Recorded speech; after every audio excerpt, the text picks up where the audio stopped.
Welcome to Democracy Now!, democracynow.org, the War and Peace Report. I'm Amy Goodman. The U.S. naval blockade of Iranian ports has entered its third day. According to U.S. Central Command, the blockade is being enforced by more than 10,000 U.S. troops, over a dozen warships, and dozens of aircraft. Vessels traveling to or from non-Iranian ports are allowed to pass through the Strait of Hormuz. This comes after U.S.-Iran ceasefire talks collapsed over the weekend in Islamabad, Pakistan. President Trump told the New York Post Tuesday that new U.S.-Iran talks, quote, could be happening over the next 2 days. Separately, Trump told Fox News the war is, quote, close to over, unquote. Meanwhile, the Washington Post reports the Pentagon sending thousands of additional troops to the Middle East in the coming days. Since the U.S.-Israeli war in Iran erupted, the U.S. military has acknowledged 399 American troops have been wounded. Iran's forensic chief told state media more than 3,000 Iranians have been killed. The president of Iran's Red Crescent Society said emergency teams had rescued more than 7,200 Iranians from rubble after U.S.-Israeli bombings. This is the Iranian President Masoud Pezeshkian. By what right did they attack our country? What had we done? For what reason did they martyr our leader? What had we done? For what reason did they martyr our commanders, our scientists, our students? What was their reason? Why? What had we done? Had we attacked anyone? Had we violated any law? What had we done? In Washington, D.C., U.S. Secretary of State Marco Rubio Tuesday hosted the first direct talks between Israel and Lebanon in more than 3 decades. Hezbollah, which was not a party to the talks, made clear it will not abide by any agreement that results from the negotiations. Meanwhile, Israeli forces continued to bomb towns in southern Lebanon today, according to Lebanese state media. Several people were killed in a strike on the coastal town of Ansariya. According to Lebanon's health ministry, Israeli attacks have killed more than 2,100 people, wounding nearly 7,000. Over 1 million Lebanese have been displaced, while the World Food Program warns of a spiraling hunger crisis in the region.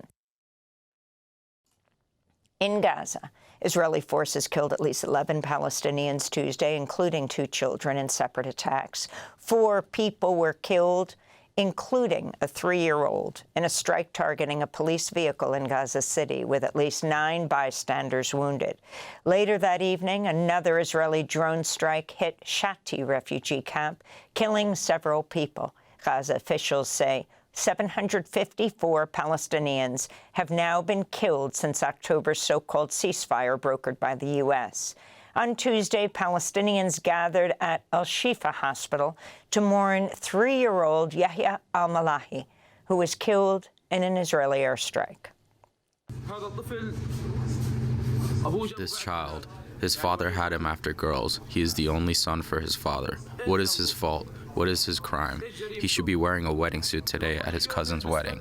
Instead, he wore a shroud stained with blood. Only God can help us.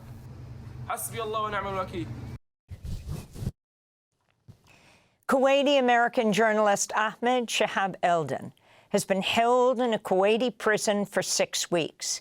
He was arrested March 3rd in Kuwait City and faces prosecution in a special tribunal. On March 2nd, he shared photos and videos of a U.S. fighter jet that crashed in Kuwait on his Substack page, content that was not exclusive to him and had appeared on other platforms. Kuwaiti authorities have charged Shahab Eldin with spreading false information, harming national security, and misusing his cell phone, which the Committee to Protect Journalists describes as, quote, vague and overly broad accusations that are routinely used to silence independent journalists, end quote. His detention is part of a wider crackdown on online speech in Kuwait and other Gulf countries during the U.S.-Israeli war on Iran. In the United Arab Emirates, authorities say police detained 375 people across Abu Dhabi over the course of the war for filming and disseminating what officials called false information on social media. Shahab Eldin is a graduate of Columbia Journalism School, where he's also taught as an adjunct lecturer. He's worked with several outlets, including PBS, The New York Times, and Al Jazeera English, and has more than 2 million followers online. Italy's right-wing Prime Minister, Giorgia Meloni, announced Tuesday Italy is suspending its defense cooperation agreement with Israel. This comes after Israeli forces fired warning shots at an Italian UN peacekeeping convoy in Lebanon. Italy summoned Israel's ambassador in protest over the incident, which damaged at least one vehicle. Meanwhile, President Trump criticized Meloni for failing to join the U.S. in its attacks on Iran, telling an Italian newspaper, quote, "I'm shocked at her. I thought she had courage, but I was wrong," Trump said. This is the Italian Prime Minister, Giorgia Meloni. Taking into account the current situation we're experiencing, the government has decided to suspend the automatic renewal of the defense agreement with Israel. Republican Congressmember Tony Gonzalez of Texas and Democratic Congressmember Eric Swalwell of California officially resigned from Congress Tuesday. Both of them face potential expulsion votes after they were accused of sexual misconduct. Gonzalez admitted to an affair with a former staffer who later took her own life and faces additional accusations of sending explicit messages to a campaign aide. Meanwhile, another woman has accused Congressmember Swalwell of sexual assault, saying he drugged and raped her in 2018. Lana Drews is the fifth woman to come forward with allegations against Swalwell. She spoke at a news conference in Los Angeles Tuesday. He raped me, and he choked me. And while he was choking me, I lost consciousness. And I thought I died.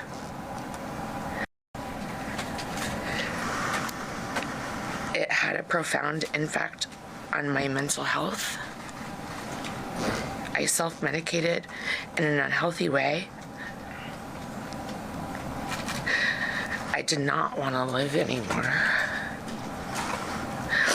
I cried all the time for years. The Justice Department has requested a federal appeals judge overturn convictions for members of far-right groups, the Proud Boys and the Oath Keepers, who were previously found guilty of seditious conspiracy in connection with the January 6th insurrection. Since returning to office, President Trump has issued pardons and commutations to about 1,600 people who'd been charged in the January 6th attack on the U.S. Capitol. Several leaders with the Proud Boys and Oath Keepers were granted clemency. Tuesday's filing by the DOJ would erase the convictions from their records. In Washington, D.C., an appeals court has ordered a federal judge to end his investigation into probable criminal contempt by Trump officials who deported dozens of Venezuelan immigrants to El Salvador's Secat megaprison last year in violation of a court ruling.